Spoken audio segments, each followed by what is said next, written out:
then they should go down. Oh, that's what your argument with Alex was, or with Will was about? Yeah. And Wasn't too bad. Yeah. I was already bothered. I see. You kind of woke up having like a rough day and... No, I was like, because a friend was trying to show me a thing because because he was getting bullied and stuff by other people, and I usually get or be hostile, but then sometimes I just want to go say, hey, dude, he's actually a smart person. He's not an 11-year-old. Yeah. He's not edgy. Yeah, you like to stick up for people, you know, especially your friends. Like, if I see someone get beat up, it's going to be either me getting pissed off and never follow my...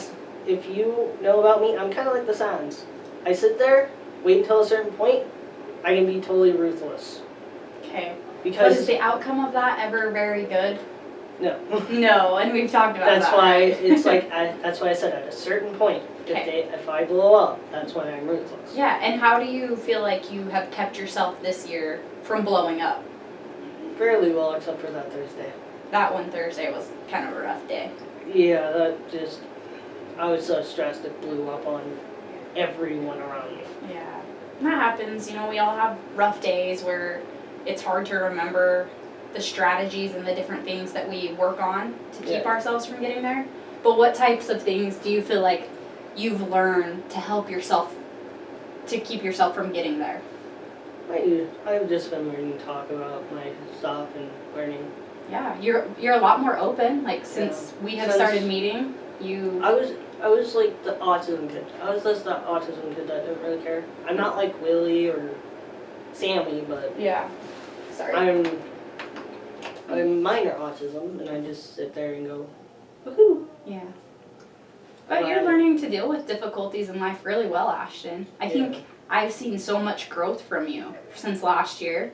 Yep, and actually Mr. Margelo said this. At the first start of the year, my argument was scary. He literally said it was scary. And now it's like, it's perfect. I complain because it's like, you're not telling me anything. And the worksheet that we were doing, I wasn't explained enough. And I usually say it's easy, but then he just doesn't help me with certain things. I'm like, why not show me the formula and like, what's the height, what's this, what's that, and show me what I'm doing wrong. Yeah. So you and Mr. Marshall have found out like a better way to communicate with each other. Yeah, I found out. I don't know about Mr. Marshall. But that shows some maturity. You're adapting to work with other people. Yeah, I've been that one student that would be like, oh, I only work with my friends. Yeah. So I just sat there mostly in the back. The only time I met Alex, who was my first friend ever here. That's awesome. He was so weird to me. I was like, well, hey bud, do you want to be friends? Well, you both needed each other, maybe. Like it was. I needed friends when I knew that from the fact, because I didn't want to be that one kid that was lonely all the time. I probably never got to this point without him. Yeah. Did you and Alex become friends before your mom passed away or after? After.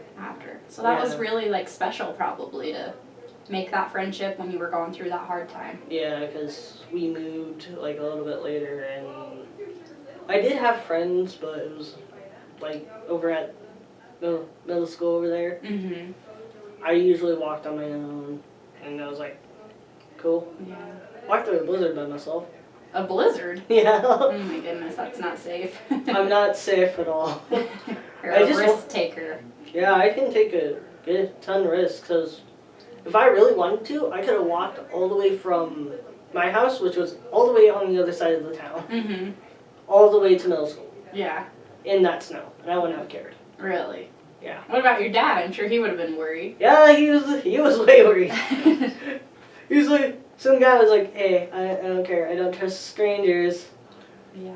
Because I didn't get in the car, because he was offering a ride. Oh, somebody offered you a ride that you didn't know? Yeah, and I was like, no. I was taught not to ride with strangers. That's awesome. Good for you for remembering that and keeping yourself safe. Yeah, but then I went all the way, I had to go all the way back thinking, there's no school today in this. Oh my gosh. It was on a snow day? Yeah. Oh no.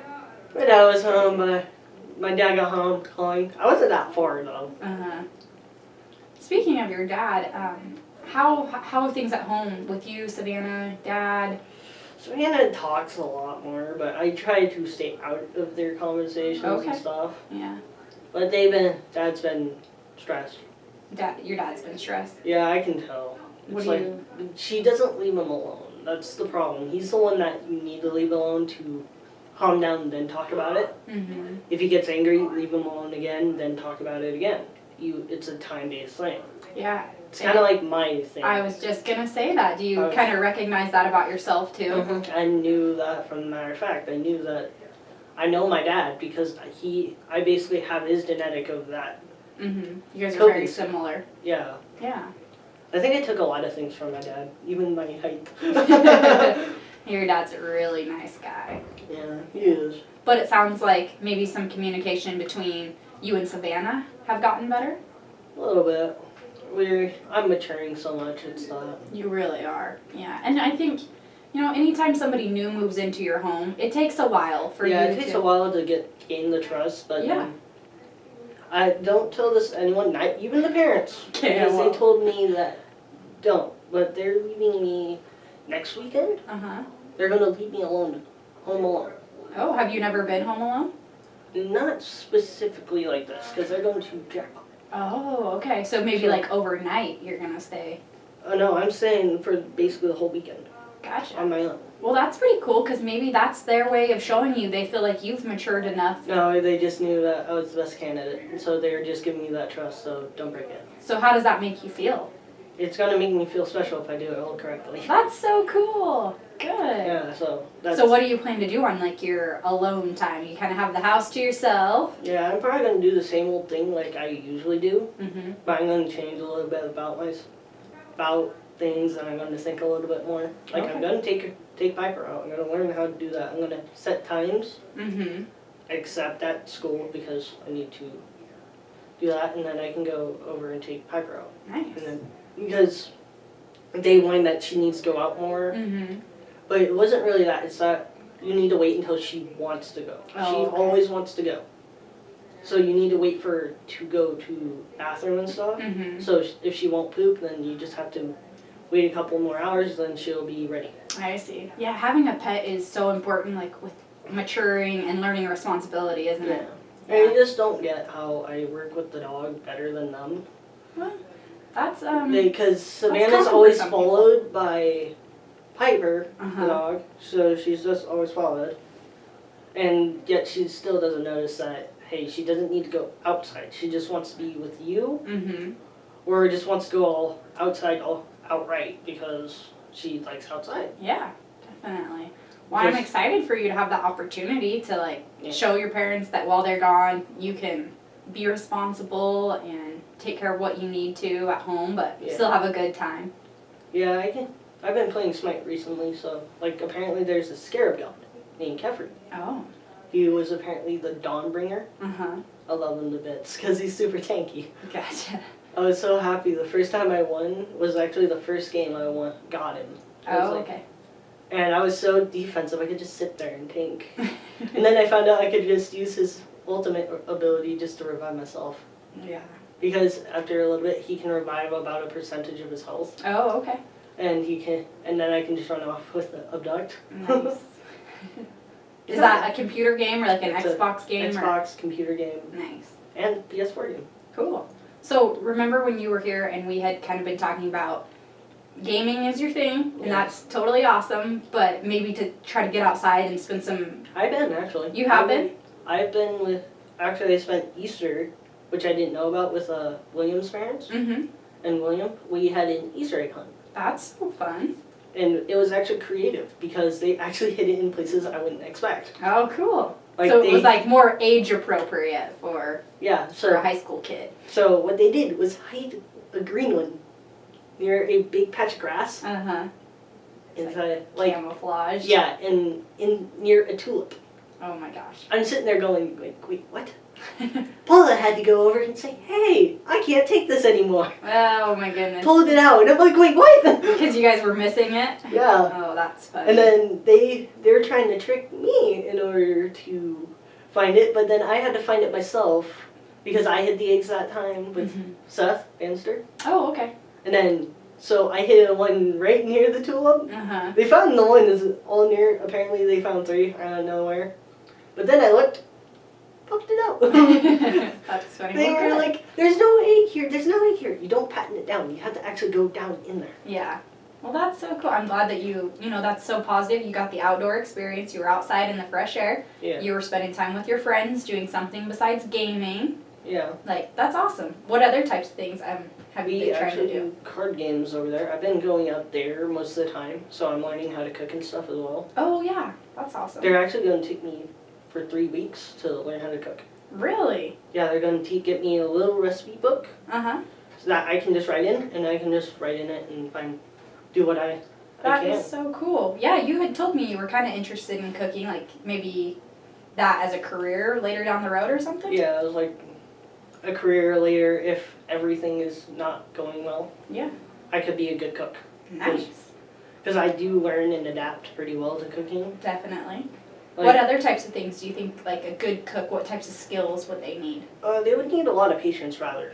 Patience? Yeah, it's just a lot of patience with cooking. Mm-hmm.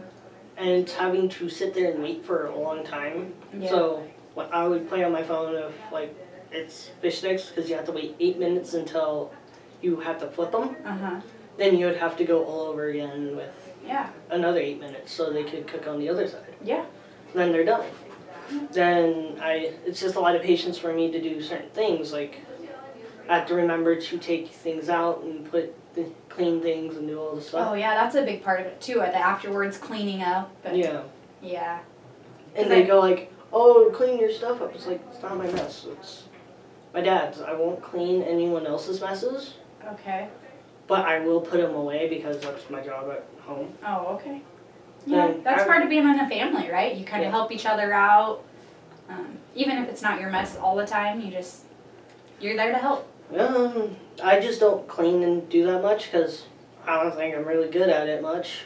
But I can do certain things. Like, if I know I have certain experience, like turn on hot water, if you place that hole, it will take actually all the bacteria off. Yeah. In an instant because it's burning so fast. Like boiling it. Yeah. Yeah. That's part of cooking too. You know, a lot of your water has to be boiled. And So you said that whose parents are going to have you come over and cook? Who did you say that was? William's. William's parents. Yeah. William Bannister's parents. Yeah, it's going to be his grandma teaching me. Oh, cool. Because I basically sleep in her house most of the time. You do? Yeah, because we don't, because, gotta explain. Paula and Michael have a trailer down the stairs of their house. And it's like outside and right next to it. Okay. So that's their house. William used to sleep in there until he moved into his Uncle Jerry's room. I do not like that person. You don't like Jerry? No, he is very disrespectful. What makes him disrespectful? When I have a headache, he just yells and does shouts. Okay. And he's like, "Hey, what are you guys doing? Playing footsies?" I'm sitting there going. Yeah. But have you communicated that to him? That you have a headache? Well, William did. Oh, He's like, "I don't care." I was like, "No. I know you're in the military and all, but I would at least show respect." Okay. And then one day I blew up on him going, because he was like, "What was that? Huh? What?" I said, "It's Williams. Get it? Do you need a hearing aid? Because I don't." Was that a good thing to do, though? Oh, he came up in my face. Yeah. I don't care. But Seth definitely cared. He's like, "You don't have that power." Yeah. I mean, it's not good for an adult to do that to a child, but... Yeah, because he was looking away. Yeah, but so what do you think you could have done to keep that situation from happening? I could have just gone louder, but I would have to yell because I'm a quiet voice. I mumble a lot. What about moving closer to him to I was actually like a few feet in front of him where Seth Bannister could even hear me. Oh, okay, gotcha. He was looking away. No, not looking into my eyes. And he wasn't even focusing. So it was technically on him. Okay. So it wasn't my fault for him blowing up at me. Yeah. And me blowing up on him. Yeah, but it's still important to practice those skills. Like so many of the times we've talked about with Will Resnick, how to not let him get the best of you and how to stay calm. Even though it's an great adult, skill to have. It is a great skill to have, and I'm glad to see that you're making progress with it, because I think you have. I have a lot of patience in me. It's just that if they don't like listening to me, call me a liar, it's like, then why trust me to stay in your house? Yeah. But I mean, just keep working at it, because you don't want to be in a position someday, Ashton, where you're like at work potentially with somebody and have a conflict. Because what would happen if you had that type of conflict at work? It could happen badly. It could happen, and what would be like a negative result? If they don't like me, they can backstab me anytime. They could potentially fire you, right? Yeah. Yeah. So that's kind of why, to prepare you for your future, that's why we talk so much about how to de-escalate situations like that. Because I don't want you to. It's not like anger management where you have to get them a little bit angered in order to cool them down easier. Because hotheads are usually like, you get them angry, they calm down easy. Yeah. Gotcha. And you don't feel like you're like that? You don't feel like you're a hothead? I feel like I can be. Because I think I am bipolar. I can switch emotions easily. Because one time I'm happy, and then one time I feel lost, and then it's sad. The instant is like, oh god. Yeah, and we had talked about that with your kind of, I'm not sure if you want to call them mood swings or what it was, but yeah, moody attitude. Yeah, but we were talking about different ways that I could work it out and see how I could see if I have bipolar. Okay. But I don't know if I do potentially have. Probably need to see a doctor and be diagnosed with that. I think it was all because of my ADHD pill. Oh, okay. I'm blaming that because it affected my hunger as well. Because now I'm eating a lot more. You are. Yeah, and that helps you grow. And maybe that's part of some of why you've had a growth spurt lately. Yeah. Eating more and giving your body the nutrients it needs. Yeah, and because usual, I didn't even eat lunch. Nor breakfast, especially. Yeah, and you're eating now? Yeah, I'm eating whatever I can find. I don't usually eat cereal unless it's like Cinnamon Toast Crunch or fruit. What are those fruit flakes? No. The ones that are circled. Oh. Big and thick. Yeah, Fruit Loops. Yeah, Fruit Loops. Those are the two favorite cereal Those are your favorites? That I'll eat. Well, you're like that typical teenage girl and boy, you gotta... I gotta eat to grow. Yep, you do. Yeah, you've definitely grown lately, so... Yeah, I haven't usually been the one that's here at all times. But when I'm here, I'm usually trying to keep calm, keep focused, and do whatever I do. Totally. That's so awesome. It's kind of like why I deal with Zach and Jason most of the time. Yeah, for your friends, you kind of have worked as keeping everybody calm, and... I'm the one that's support. That's kind of why I like Kefri a lot. That you like what? Kefri, the Smite God. Gotcha. Because he was supportive. His passive was giving armor. So it's I'm keeping them alive. Yeah. You're like a natural helper. You want to help others. Yeah. The only time I would actually want to play Assassin is because it's still the support thing. If I'm not doing what I'm supposed to, I was playing Thanatos one day, killed 3 gods because it's they were hurting my friends. Okay. So that was the evil side of me coming out. So kind of your moods, it sounds like, can come through in your gaming at different times. Yeah. Yeah. At sometimes I was thinking I was going a little bit mad, and I don't know why I was going insane. You personally, or you as a gamer? I was just going hey, I was just playing Skyrim, and I was the genocide kind of guy in there because you can kill literally everyone in the game. Yeah. And that was. But I was the pacifist playing through the main story, but then I got bored. So I was a frisk in that part. Oh, okay. Where I just went, I'm bored. Time to kill everyone. Ashton! Hey, at least I'm not doing it in real life. Yeah. But that's really cool that you can relate yourself to those mythical gods. Gods, you can see different attributes that they have, and you can pick out the good inside yourself. Yeah, and put them into that. Yeah, definitely. And I really think that mythology class that we have here is going to help me because it actually interests me. Because Daiji, the nine-tailed fox, was part of Chinese mythology. Okay. She was created by the madness of an emperor. Oh. Who then took his own life after his house burning down. Okay. She somehow escaped. Gotcha. Came back and is like, hey, I'm going to kill everyone in my path. She's torturous. She's like, as her winning thing, it's like a Cyclops standing on her ultimate. Is a structure that can pull you in through a chain, but it would burn. Gotcha. The feet, and she just laughed at it. Oh, okay. So from that mythical story and situation, how can you relate that to like your own life? Rage. Rage. Okay. Tell me about your rage. It's like kind of stress. It's the stress that can blow up inside me. Okay. Because she's more about glass cannon, hit everything. Okay. Run away if need be. Okay.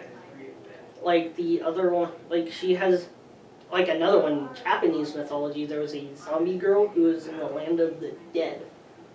Turned into that person somehow, was then trapped. Okay. She somehow got out. Don't know how she got the boulder out of the way. That blocked the land of the dead through the living world. Gotcha. But she was so enraged because she was trapped all that time. Oh, okay. How would you not be pissed if someone was like, hey, I'm going to block you with this boulder, so now you have to live in the land of the dead for a while? Yeah. And I'm your husband? Gotcha. And that's part of life, right? Like, there's going to be things that happen that make you so angry. Yeah, so and you want to take it out on others, but then it's like, why am I doing that? Yeah. Really, you just exactly hit it on the nail on the head. You've got to say, how is this taking my anger out on others? What good is this going to do? Yeah. Or how is this going to make me happier? It's really not in the long run, is it? Yeah, it's not. No. But I think it's just awesome that you are working to see your interests in life. You're using them to help you grow and become a more calm, level-headed person. Yeah, that's why I think of myself as a strategist as well. Okay. I've been playing so much games that I started thinking so fast that I could think of multiple strategies at the same time. Oh, okay. Like Kefri, I would just be like defensive take, be the warden of like some kind of the towers and just sit there at one tower and be that one little protection for a while until my teammates show up. Gotcha. Or I would be the one that's like, attack, chip you down. So, with being a strategist, because that's an awesome skill to have, how do you think if you were to become a chef later in your life, how would being a strategist help in that profession? Because then I can think about my timings better. Oh, okay. And let me adapt. Yeah, because you might be cooking more than one thing at one time, right? Yeah, so I would have to have a strategy to cook this, this, and this, and this at one time. Exactly. So strategy is actually a definite part of life. For sure, it really is. Especially about money. So with money? Yeah. Tell me about that. You have to pay, right? Pay for bills, pay for stuff. Part of being an adult. Yeah, so you have to think about what you're buying, what you're doing, and how much you're going to pay. Yeah. You have to make plans for when you have that money. You have to make plans for doing this, this, and this. You don't do it right on the spot.